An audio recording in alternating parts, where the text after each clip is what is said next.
Give me your name. What do you do? What's your name? What do you do? What do you? Yeah, my name's John Gerard. I trained as a peer support worker in 2018 with Canadian Mental Health Association. Since then, I've blended mental health advocacy with my art practice. Visual artist, also an author. I've written a couple books. Yeah. I think that what you do is incredible. You've actually made me a little bit jealous because I used to be an artist, and um, now that I've come out of my art as a business style thing, hmm it's fun to do. But just to see your manifestations like all around and how much energy and vibe is in this room is incredible. Just give me a rundown because you're not just you don't just paint. You're an author of books. What else do you do for your art and your art practice? yeah, like I wrote a book called We Make Clocks, Not Time in 2022. Um, it was a COVID project in a lot of ways. Um, yeah, and then that book's more philosophically centered. And then my second one, Reconstruction Quest, is all about my mental health journey. So that's the writing portion of my art practice. But like you said, like the visual stuff, I like to think of it as different genres to sort of bounce between. There's the more painterly style work, and then there's the more like line centric stuff. I'm not sure if that one's in frame or not, but um, yeah, Yeah. I try to do something creative every day. So just having different styles to bounce between is really quite rewarding. And are you a full-time artist? Like, is this your full career? Yeah, And absolutely. Yeah, yeah. what are the economics of being a full-time artist? Like, the main reason why I ask is, well, as you know, well, I'll just explain in case people don't. A lot of what I truly believe when we think about self-care, when I was an artist, I was in a band and I made music, hmm but it was all a means to an end of like being famous and well known. hmm How do you balance like avoiding this just being for a job and also this being a part of your identity as a creator? Yeah, it's a balance between doing what you want to do and doing what you just need to do at that point in time. I think life is like we struggle with that a lot in life. Is like doing what we want to do and doing what maybe needs to be done that isn't like as fun as we want it to be, but I try to keep a balance between the two of like really doing what I want to do and then also having projects that are more, I guess, it's more work than play. That's probably a good way of putting it. Yeah. Yeah. When did you know like you were an artist? Like how long has it been? Like did you always know when you were a kid? Like when did you start? Yeah, I got started in the arts very young, doing acting, Oh, yeah, community theater, which led to music. I did some touring when I was in my 20s, and that led to the graphic work, like doing like t-shirt designs and album art for bands. And then I went to ACAD, now AU, with the intention of doing graphic design, but really just fell in love with large gestural motions with charcoal, and um, yeah, so started my drawing practice then. Um, what was the name of your band? I played in a metal band called Nikola Tesla. Oh, that's a wicked name. Thank you, thank you.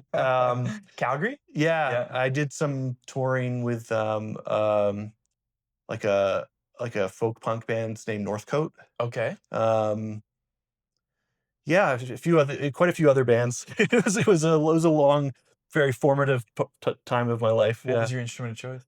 guitar. Yeah, Guitar. Okay, so were you a shredder? I guess so. Yeah, yeah. Do you still shred? No, I haven't picked up the guitar in a while. I moved from that and into like the singer songwriter world, which was quite the contrast. Um, but yeah, I haven't felt the itch to write a song in quite a while. So um, I've just been focusing on the writing and the visual work. Like being an author and the paintings and all of Mhm, that stuff. mhm, mhm. Um, So you like it started with you at a young age. Do you feel like it was always something that was part of you? Do you feel like you kind of fell into it and then grew a practice and now here we are? I think it's always been a part of me, um, in that I feel like it's a calling in a lot of ways. Like I don't feel like it's a job. I feel like it's a way of living. It's a process that I've committed myself um, to be creative, to explore different different aesthetics and ideas. I love philosophy. My partner, she has a philosophy and a religious studies background, so we kind of go back and forth on a lot of the rabbit holes. Your dinner parties must be amazing. No, I don't know about that. Maybe frustrating, because it's like a lot of the questions I like don't have concrete answers. It's just this like free will. I'm really interested in how free will relates to mental health and that sort of thing.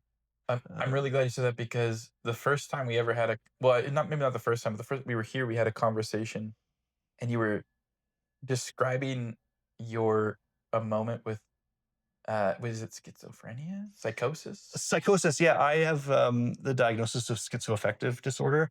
Um, Just so people know like what is schizoaffective disorder. so it's having symptoms of bipolar and symptoms of schizophrenia. That's probably the simplest way of putting it. And Um, bipolar is like as a mood big mood disorder. swings, Yeah, mood mood disorder. disorder. Yeah, And yeah. schizophrenia is more I don't know, but it's more like you see things or you believe things that are So there's the active symptoms, and then the positive symptoms, and then the negative symptoms. So the negative symptoms are things that are taken away from your personality. That's your delusions, your hearing voices. Um, so I've been lucky to avoid hearing voices, but what I've struggled with and in a lot of ways overcome is like delusional thinking. Things like paranoia and delusions of grandeur. Yeah. and to draw this all the way back to questions that don't have answers, you were telling me this. It was more of a like a philosophy thought of like um, truth versus like illusion or something like that. And what you're seeing is the truth, but people are telling you that it's delusion. Therefore, you almost have to like lie to yourself because you're in a moment of you were describing like if you see something and it looks like a bunny and people are telling you that that's not a bunny, that's a this or that thing. I don't really remember the conversation. Oh, I don't okay. want to try to relive it because it Okay. was a moment in time. Yes, yes. I haven't stopped thinking about that Oh, really? since the day you told me. Yeah, because as far as I know, I see the world normal. I see Mhm, the world regular. I've never had psychosis outside of like doing, you know, psychedelics. mhm. Everything in my world is exactly what normal is. Yeah, it's your frame of It's reference. my frame of reference, and it's the same as most people that I know, Mhm, and anybody who is different, there's something wrong with them, right? mhm, mhm. Yeah, yeah. Yeah, I mean, there's like consensus.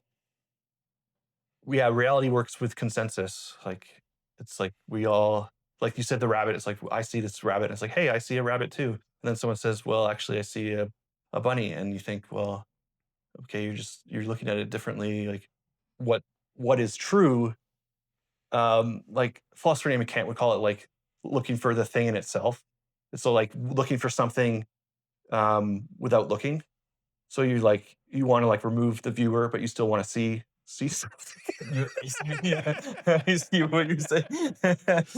It's strange. Like perception is really strange. Like for me at least, when I had my first psychosis, I had no frame of reference for anything different. So the reality, as weird as what was being presented to me as reality was, it was all I knew, and I didn't know that like I had this thing called bipolar or thing called schizoaffective disorder. So it's just like, yeah, this is great. This is like, yeah, my art does have special powers. Like, yeah, this is awesome. Like, and like it can be really like a delusion of grandeur can be incredibly intoxicating because you're all of a sudden on top of the world, you know?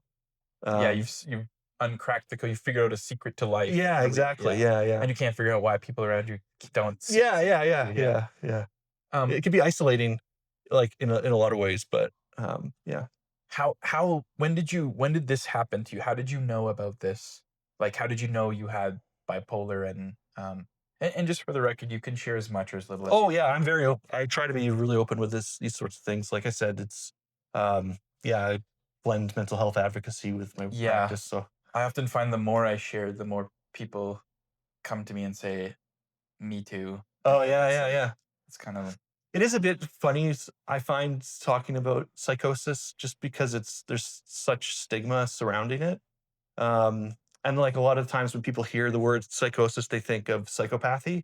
So they think of like, which is a slur, but they think like lack of empathy, which isn't a part of psychosis. Psychosis is like a distortion of reality. So um, it's not like it's not a moral thing.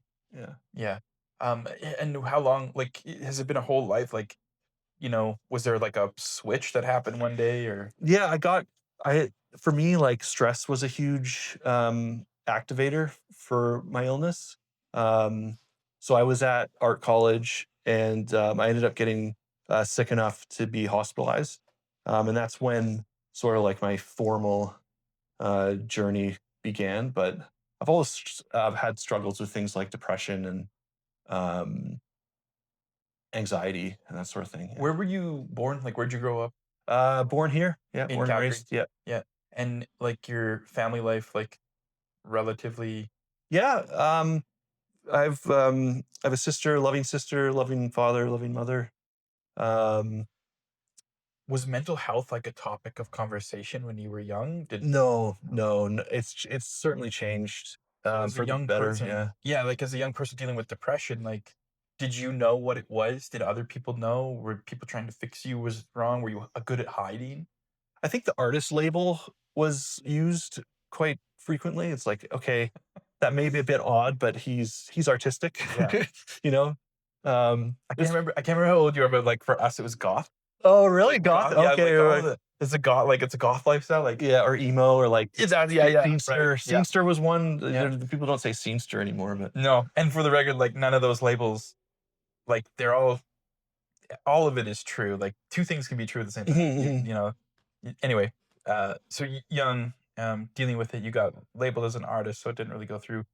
Um, your mental health and your mental well-being leading up to the diagnosis of Mhm. it, how did that change how you viewed mental health and mental wellness, um, once being diagnosed? That's a really good question. Um, yeah, I it became very personal, um, and I was exposed to um, a new language, a new way of like describing like words like self talk and self care and like the the peer support vocabulary. You know, we really changed my perspective on yeah, just how anyone like mental illness can touch anyone. Like it can that makes it sound like a positive thing. Well, I think it's important to know because something that I like, something a tread that keeps getting like a track that keeps getting retread over and over and over Mhm. when I do these interviews and everything is like I'm convinced personally in my own mind, just as much as we have bodies, and if we eat crappy food and we don't ever move them, they deteriorate. Everybody knows that. Mhm. But we don't understand that it's kind of the same for our mental well-being too. Mhm. And it would be ridiculous for me to say, if you go to the gym and lift weights and run on the treadmill for 30 days straight, Mhm. you'll never get a disease. You're cured Mhm. of Mhm. physical ailment. And that's why, like, understanding your journey through like mental health, like, my next question is going to be like, once you were diagnosed, once you figured all this out, what was the journey like? Because I'm assuming it wasn't like you figured it out and then everything was good and better. No, it's certainly not a straight line to the top. A lot of ups and downs. Um, I mean, I think, yeah, there's a big reason why these things are chronic illnesses. I still have my issues, but thankfully, the delusions with a capital D are a thing of the past. Um, yeah. Yeah. How long, like, when you were, just dealing with it now, like, Was it ever at a point out of control or something? Like, was it? It must be scary to Yeah. like. It's scary to have your reality be one way. Somebody tells you something's wrong, and then you have to now continue with life dealing with this thing. What Mhm. was that like, and how long did it take you to go? Even if it is like, is it just something you're managing, or do you think it's something that um, is like stopped now? Like, is this psychosis and bipolar something you will always have forever? I think so. Yeah, I think it's something I'll deal with. But now I have the tools, and I also have a different perspective. Like we were talking about before, it's like when you first get sick, you don't realize that you have this illness. But now, if I think of something kind of bizarre, I'll think like, John, you are John.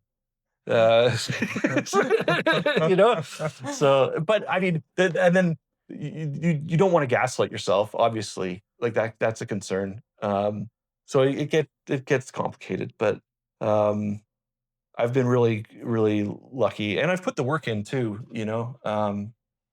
Medication's been a big factor. Community support has been huge. Um, Yeah, but when I've been in the hospital before, I've I've felt like my reality was completely chaotic, but I've never taken that energy and put it back in. Like I internalize things. Like I don't get violent. I just well, I get violent with myself, you know. That's my way of coping. But What do you mean you get violent with yourself? What does that look like? probably not the best choice of words there, but You get angry at yourself? well, I just internalize things in a way where like I'm quicker to blame and find fault in myself than I am to um, find. Well, I shouldn't say that. That sounds kind of conceited. Mhm. I don't know. Yeah, that's okay, man. It's hard sometimes to define these things. Like I think too, it's like I know what you're saying, Mhm. even though I've never experienced what you've had, Okay, but I good. know what you're saying. Okay, good, good, Like I good. interpret it. Do you have? You don't have to answer this question, but do you have a like for someone like me when so I have two really good friends. Mhm. They both have some version of psychosis or something like that. Okay. And they tell me these stories, and when they tell them to me, I feel like they're lying because Mhm. these two people are not what happened. Do you have anything you'd like to share from an experience of a story? So my one friend tells a story of how he was like in Japan and Mhm. um it's like this long elaborated story of how, and then one day he has like a psychotic episode, then he ends up in Canada. It's funny when he tells it now. Yeah, yeah. It's terrifying then, but do you Mhm. have any like certain story just to give a perspective as to like what we were talking, maybe like the negative sides of the psychosis can look like or feel like or sound like? Yeah, I think the paranoia has to be the worst of it. I mean, when you're paranoid, you think the whole like you're this like target, um, and there's like I mean, in a lot of ways, delusions are inherently self-centered, like, because it's all about you. It's like, what are you going through?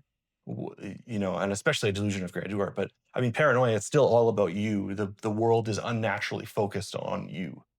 Um, so, like, there's been times when I've been in the hospital where, yeah, it's just like very chaotic and like puzzles. I've always had this thing with like puzzles, Like pieces of puzzles or like more like abstract puzzles in my head where it's like what's that I movie? have to like knock on this door 3 Right. times or like I have to and then that'll someone will like emerge from the woodwork or like I don't know. It's just it's like my brain is trying to find something that I can do to like relieve I think the chaos. I think that's my best guess at least. What's the movie with Tom Hanks where he's solving these puzzles with like Leonardo da Vinci and Oh, the Da Vinci Code? Da Vinci Yeah, Code? Yeah, yeah. stuff like those kinds of puzzles. Well, sort of, yeah. I mean, yeah, that movie has an interesting religious bent Yeah. to it for sure. There's another one with Nicolas Cage, National Oh, National something. Treasures, Yeah, yeah, National yeah.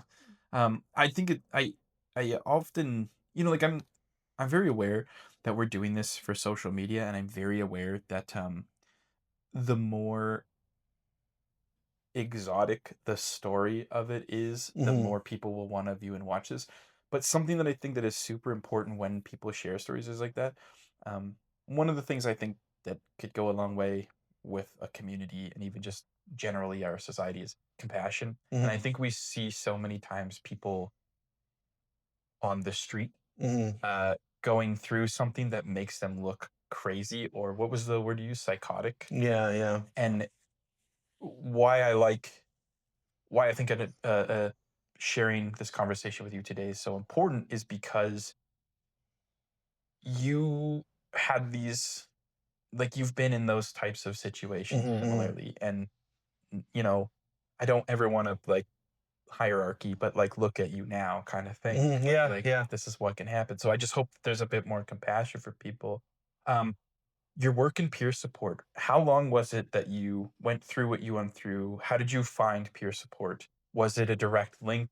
Was there like a Yeah, I did a podcast, the I Will Survive folks, um, and, what s year about was oh that? goodness, that would have been 2016-ish, and Steve connected me with, an application for peer support, Oh and, wow.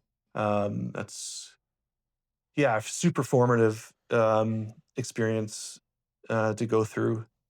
I think just, like, sitting in that circle and hearing other people's stories and, like, just, like, I don't know, I didn't really write much before that, and that it gave me the confidence to write, just having Interesting. Why do you think that is? I don't know, just because would be talking and I'd have, like, an idea that I'd been thinking about, and people would be like, "Yeah, that's a good idea." And I'd be like, "Okay, that's a good idea." And that happens a few more times, you start getting some confidence, right? And that led to me writing a couple books just 'cause, I felt, validated. Yeah. And just so we get a little bit of a timeline. So you said that was 2016. How long was it when you were diagnosed to finding peer support? Oh, goodness. Probably like 5 or 6 years of of I think definitely surviving, but not thriving. Um, yeah, going up and down a lot. Um, avoiding I was hospitalized 3 times, and after that kind of chunk of life, I managed to avoid the hospital for a few years, but, depression's been, um, a concern. Um, Lifelong. yeah, Yeah. I think Okay. so. Yeah, for me I've been thinking about this a lot lately, and I think for me, depression comes down to energy. Like, I don't have a lot of the times, I don't have the energy to do the things that I would like to do to better myself. Like, I would like to exercise more, but I would like to just press a button to exercise. You Isn't know? that the way it always goes? Yeah, I know. So, it's, we want these, like, silver bullets, Yeah. and, yeah.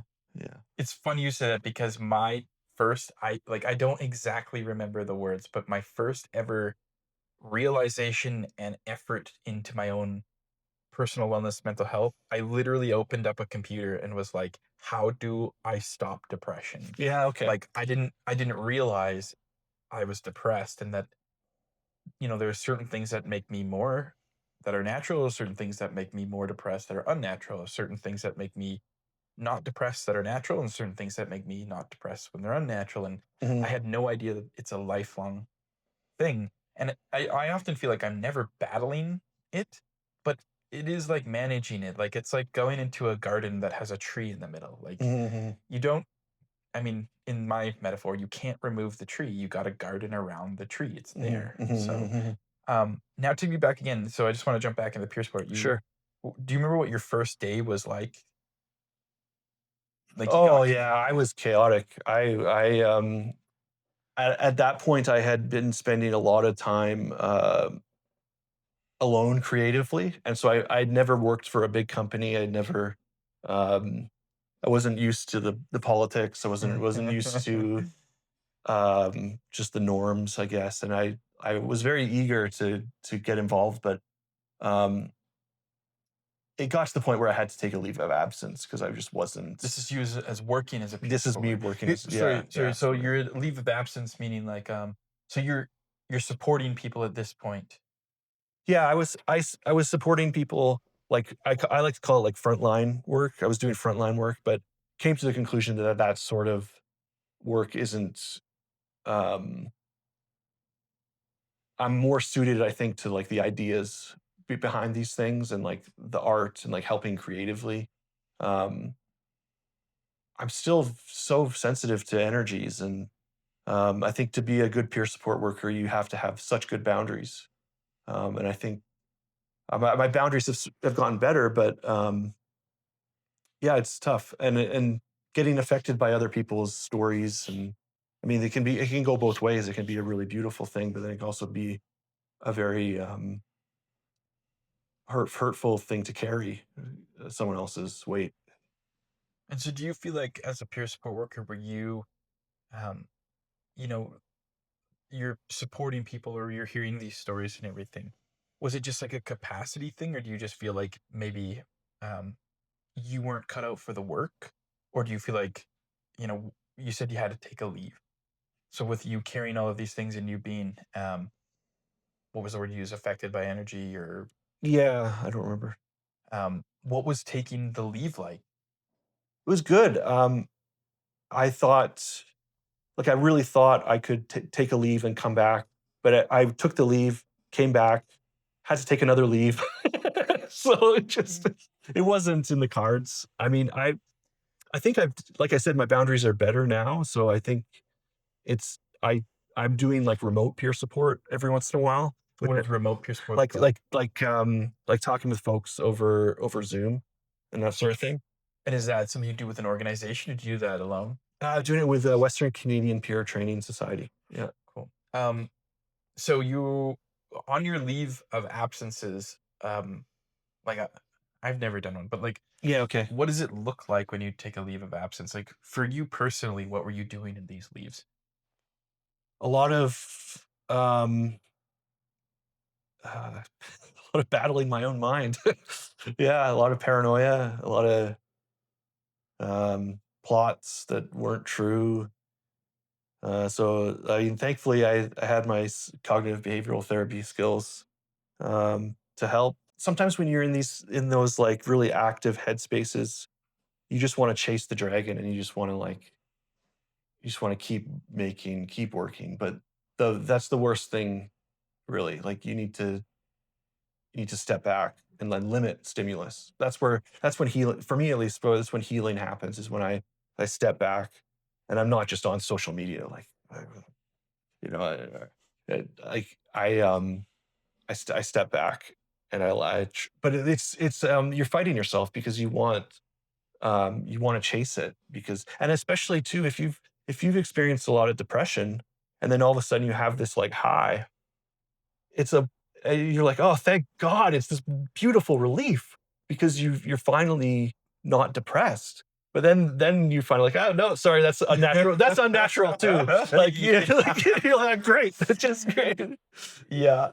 Yeah, I find that, like, for me, like, where in my first year of being an actual peer support worker and working with people, that I've never felt more imposter syndrome, self-doubt, Mhm. overthinking everything. I just remember, like, coming home and being like,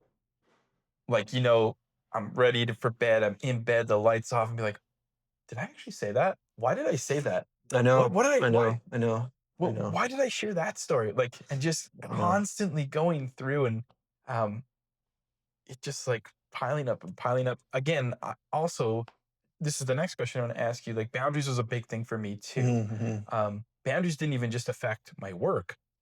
Like it is literally one of my knights at the round table of my mental wellness, like the protection of myself. Mhm, mhm. What is there any specific thing you know about boundaries, or like a tool, or like what's the most impactful, important thing for you about boundaries that you know now that you didn't know then?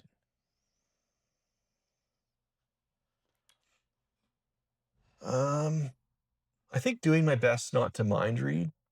that's a boundary thing in a lot of ways. It's Mind like, reading being like, "This person is thinking this?" yeah, Yeah. I just think, yeah, it's like, oh, they think I'm an idiot because I said this or something. Like that's kind of a boundary issue. Or like, um, when someone's ideologies are different than yours, that there can be boundaries. It's like, where do I stop and they begin, or that sort of thing. Um,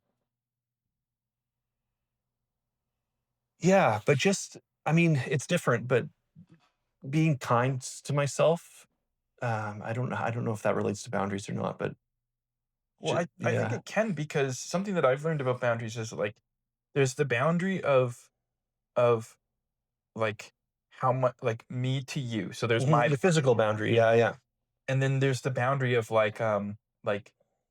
like how much do I let in of the world, Mhm, right? And then there's the boundary of, like, you were kind of this I might be wrong here, but with the psychosis thing and, like, you try to honor your feelings and beliefs, but there's the boundary with me to me.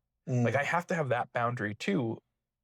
Something, say, like, scrolling on, Instagram or mhm, social mhm, media, you mhm, said, like, I have to be able to know that boundary within myself as well. mhm. Um, so I think that's really important to know about when, like, just through your story of boundaries. Um, moving through, like, now that you feel like you have better boundaries, is there any other tools or things that you've picked up through peer support that have been that continue to be impactful today that you didn't know you you didn't have then, but now you have?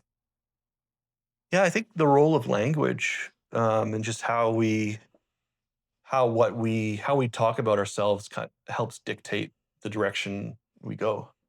Um, so it's so important to use, um, words that aren't inflammatory with ourselves, and use, um, not necessarily positive words, but more realistic words. And a lot of the times, we lean towards the negative, and so what is more realistic is actually more positive as well. But um, yeah. Um, moving shifting gears or moving forward now, like, so you've stopped working in peer support as, like, a frontline Mhm, person. Um, your journey now for peer support. So I'm no longer a peer support worker. mhm, mhm, I'm trying to carry on what I've learned and what I've taught through a belief of my own via podcasts and interviewing other peer mhm, support mhm, mhm, workers and things like that.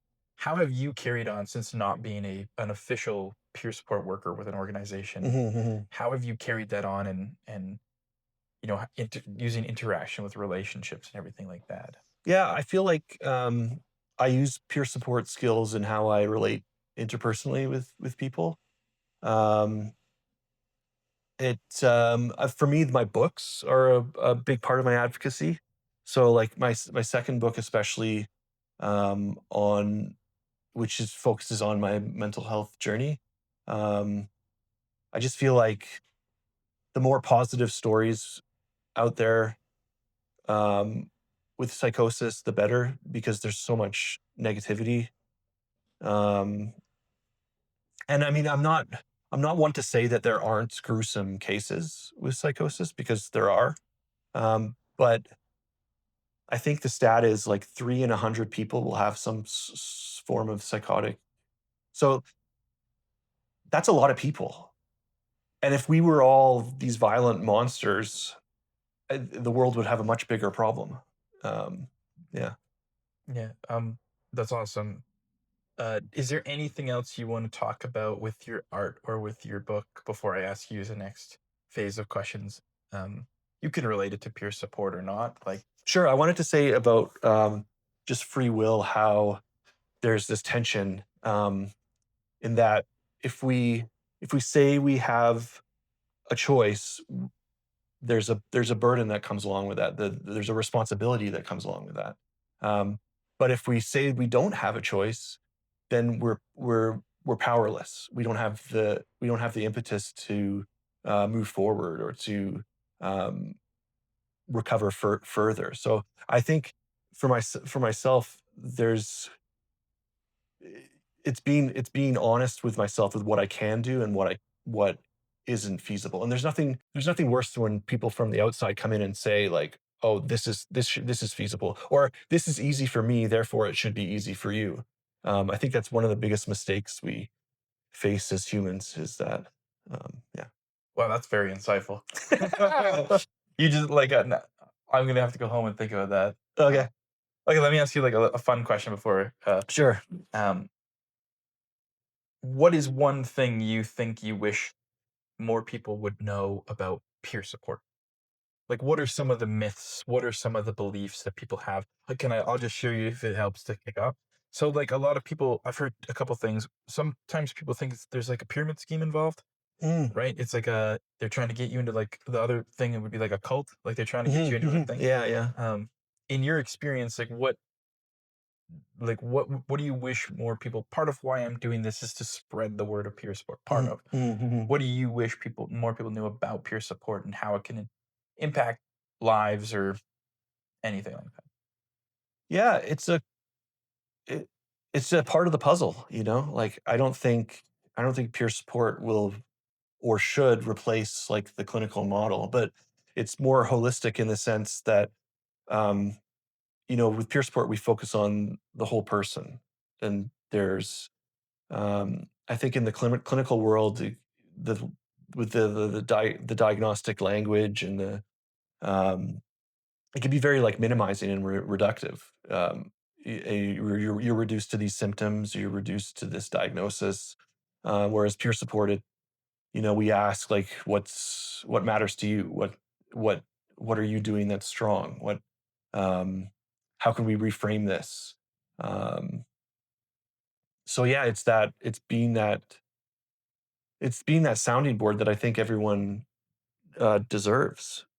And like that sounding board can happen within families, and I think that's one thing that I've been grateful for with peer support is that having these skills. It relates to my whole life, like just how I'm relating to you right now, like how I'm telling my story. It well, of course, peer support relates to it because we're talking about peer support, but Yeah. In your own words, what is peer support? um,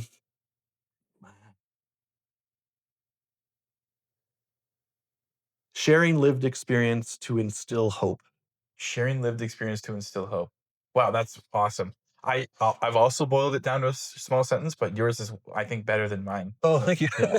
Um, okay, so we talked about a bit of your past and whatever with in general mental health and mental wellness. We talked about your work as in peer support and how you founded your future. Mhm. What do you plan to do just in general, you know, where do you see yourself going um, with everything that you've collected? And maybe not where, but like, how do you see yourself progressing? Like, what do you hope for the future? This can be for yourself, and this can be like in general. Yeah, I hope the stigma decreases with psychosis, because I think the less stigma, the more willing people are to get help. Um, and these gruesome cases happen when people aren't getting the support they need. I mean, realistically, um, some people, they spend their whole lives trying to get help, and they struggle. So I think with recovery, it's important to recognize that everyone's journey is different, um, and that I can't. So yeah, like I was saying before, like what's feasible for me isn't necessarily what's feasible for you. Um, but it's being honest with ourselves as to what is doable. Like how can we improve ourselves? How can we? Um, yeah, just yeah. Cool, I think that's good. cool, man. I want to say thank you so much. This is fun. I'll thank you so much for watching.